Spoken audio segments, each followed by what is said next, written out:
Hello, everyone. Welcome to 2023. This is going to be my first review of 2023. Very exciting.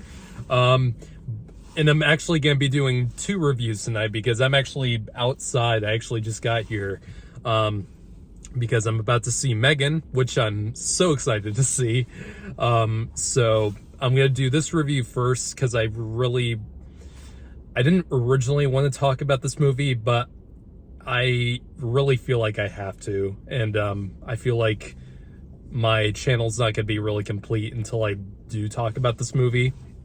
So for this review, I'm going to be talking about Andrew Dominik's Blonde.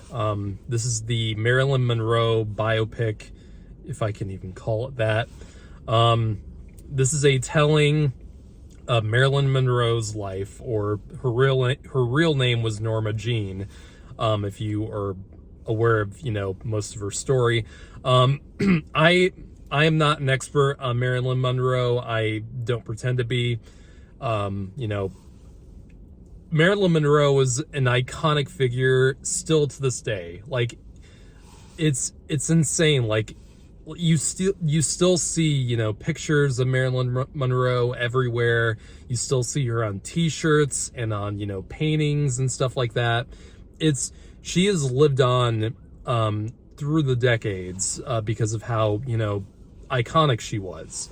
And going into this movie, I heard a little bit about this movie while it was being made, and the casting of Ana de Armas as Marylin Monroe, and which was a really interesting casting choice, and I was not sure if that was the right one. But I wasn't gonna make any judgments until I watched the movie. And Andrew Dominik is not really a name that I'm much familiar with. I looked at some of the things he's done. I haven't seen any of his movies, I don't think. I didn't see Killing Them Softly. I know he directed that. And he directed something else. I can't remember the name of it. He's directed a lot of music videos, and which is interesting because the composer of this movie, Nick Cave, is a very famous musician, and Andrew Dominik's done a lot of music videos for Nick Cave and that musical group.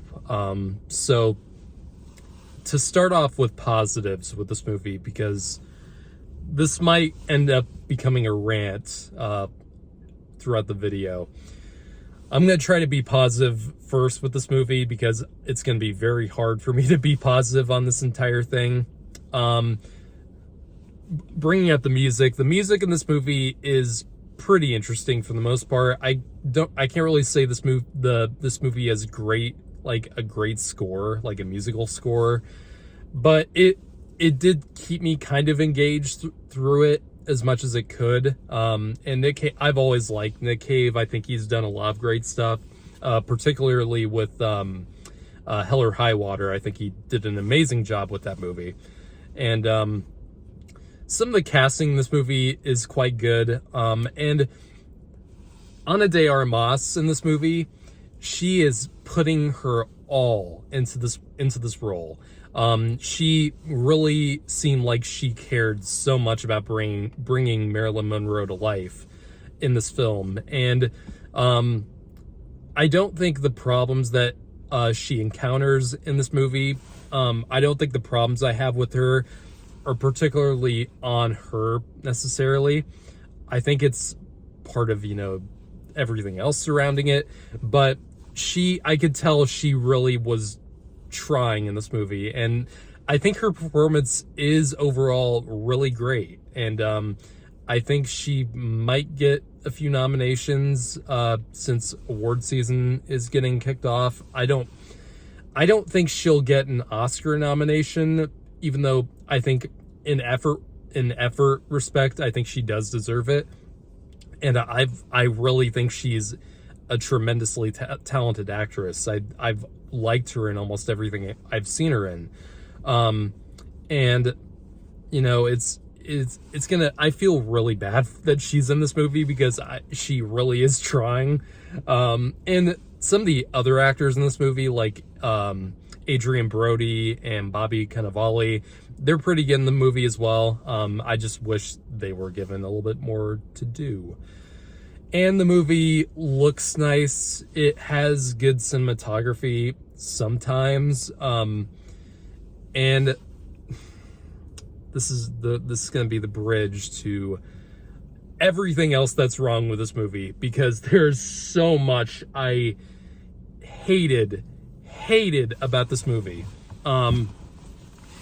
I didn't really want to talk about this movie when it came out, and I know this movie's been out for months and months now, and I am aware of how much backlash this movie has gotten from critics, and especially people who, you know, are in or do know the story of Marylin Monroe or Norma Jean, and I'm aware how much hatred this movie is getting on almost all fronts, and I know critics are a little bit more divisive on it. I know there's quite a few critics that do like this movie, and it's just, I didn't want to really join in on that kind of thing. I didn't really want to, you know, get involved with that kind of backlash.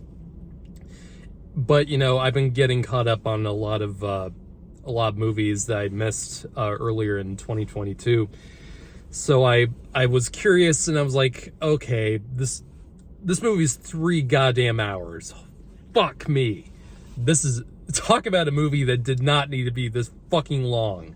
And I finally watched it. I broke myself down and watched it, and this movie, cinematography wise, this is one of those movies that really plays with a lot of different styles. Like, it plays with aspect ratios, and it plays with the color in a lot of scenes. Like half the movie I'd say is black and white, and the rest of it's playing with all these different looks in the color. And the movie replicates a lot of famous images that you've seen so many times of Marylin Monroe, especially with this movie does have a scene that, you know, replicates that famous image of her dress blowing up under the wind grate or whatever you call it. And, you know, you see a lot of the famous movie clips, like the Diamonds Are a Girl's Best Friend scene, and all that stuff. That's fine. That's perfectly fine if you want to, you know, replicate those, you know, famous images. You know, that's what a lot of biopics do. But this movie has no consistency with that at all. This movie has no meaning to almost any of those things that it tries to, you know, replicate. It has no meaning, or discernible meaning to me at least, about why it did all these things. Like, this movie switches back and forth between black and white to, you know, color to, you know, different aspect ratios, like going from 4:3 to full screen to widescreen. It doesn't make sense when it changes to these different, you know, styles. It really doesn't, because it does it like every scene has a different look to it, and it feels like it has no purpose or rhyme or reason to doing it at all. Like, and an example of how to do that right, you know, with a movie that goes from black and white to color, 2 examples really, but they're both by Christopher Nolan. Memento, you know, a clear example about how to do that kind of thing right. The past scenes take place in are black and white, and, you know, the few no sorry I love Memento, but even I get kind of, my brain gets kind of scrambled thinking about Memento. Yeah, the scenes in the beginning of the story take place in black and white, and then the, you know, the scenes in the future part of the timeline are in color.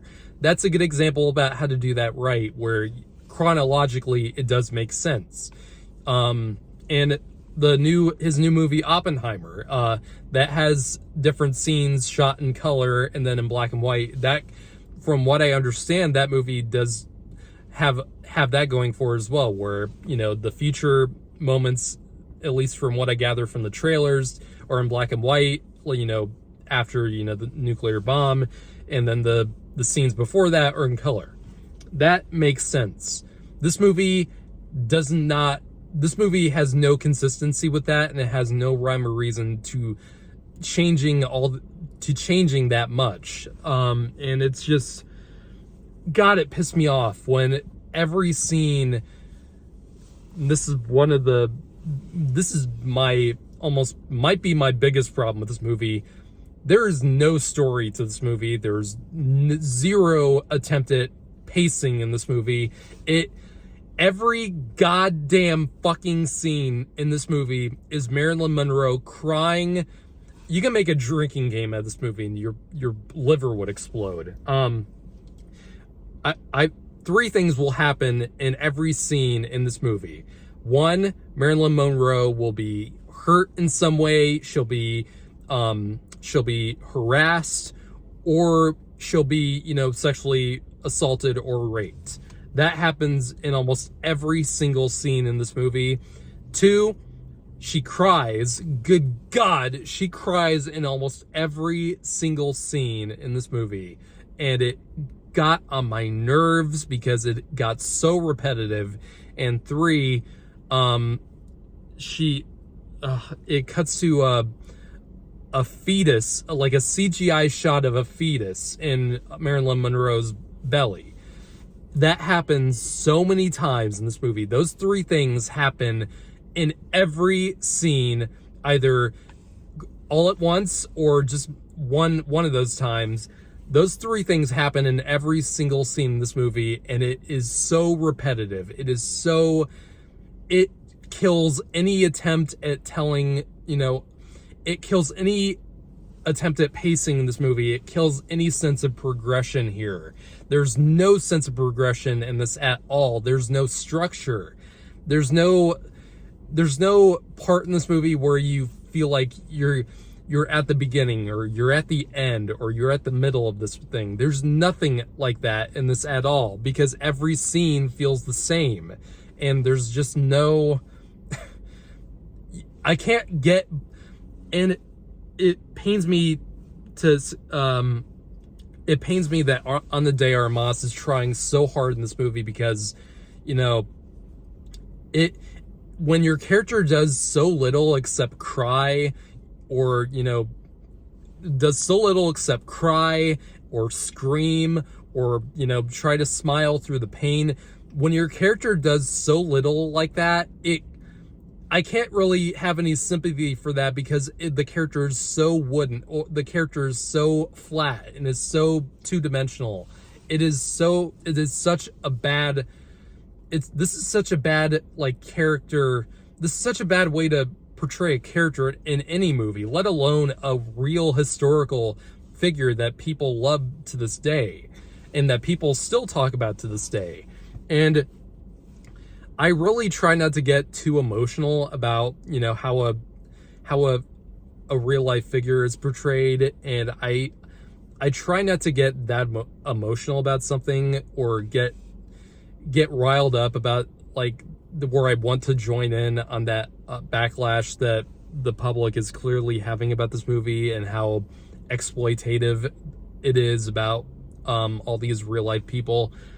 I try not to get involved in that to a certain extent, and that's part of the reason why I didn't review this movie earlier when it came out, because I just didn't want to get in that kind of thing.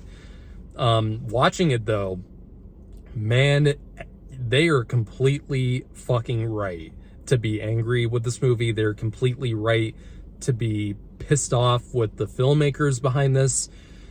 This movie is not only exploitive of Marylin Monroe, and how every scene in this movie is just about the mistreatment of Marylin Monroe, and we all know that she was mistreated, like, hardcore, and that's part of the reason why she probably died.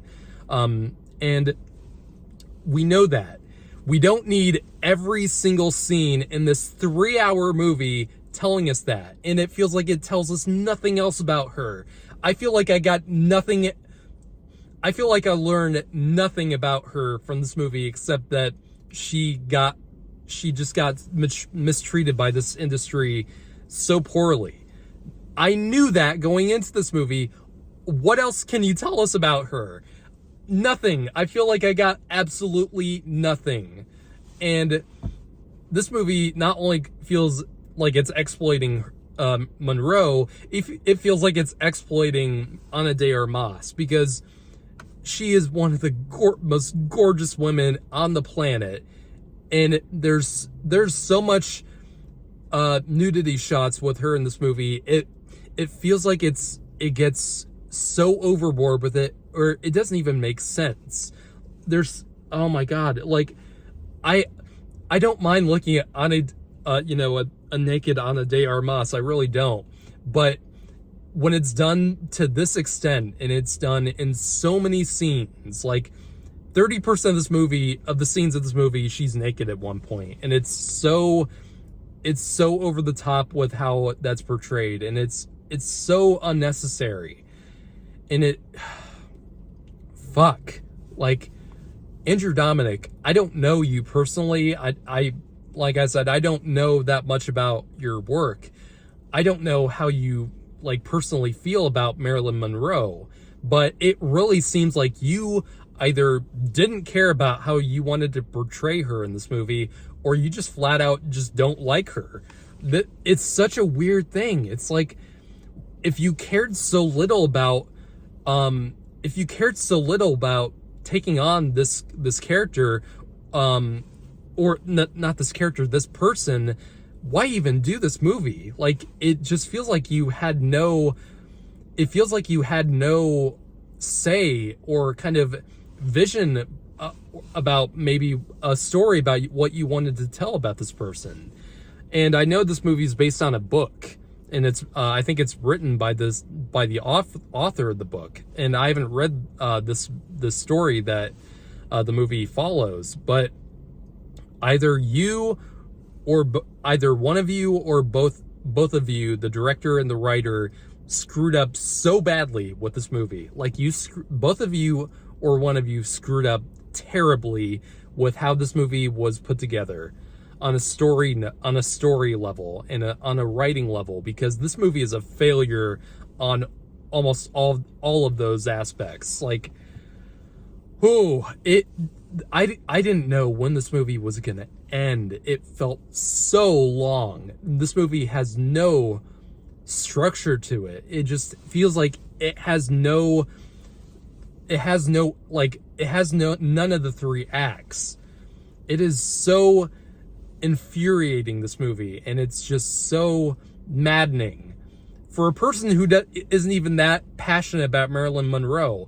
I wouldn't make a movie about her because, I feel like I wouldn't do her justice, and I don't think anyone should make a biopic about something that they either don't know about, or clearly they don't have any real passion for this historical figure. And it just feels like, this movie, I really didn't want to go on this camera and say that every one of the people, ganging up on this movie was right, but personally, I think they were completely justified in getting angry at this movie, because it is insulting. I think this movie is insulting to the legacy of Marylin Monroe, and this is such a taint on her image that didn't need any more tainting to begin with. And it's just, I hated almost everything about this movie. Technical aspects aside, this is easily one of the worst movies I saw from last year. This is a failure on almost every single level. And it is just, I can't imagine how. I just want to know, like, I watched this alone. I can't imagine, one of my other family members who do know about Marylin Monroe and who are passionate about who are passionate about her. I can imagine, being next to one of them and just watching them just get riled up about how this movie completely just tarnishes her image. And it's just, I don't know what else to say. This movie is just, I fucking hated this movie. This movie is acting aside, and some of the cinematography, even though the cinematography in this movie doesn't even make sense half the time, with what I just said. This movie is a 2 out of 10. Like, this movie fucking, I don't even know what to describe this movie as. This is an abomination. This is a tumor on a real life person who deserved so much better than this. Fuck this movie.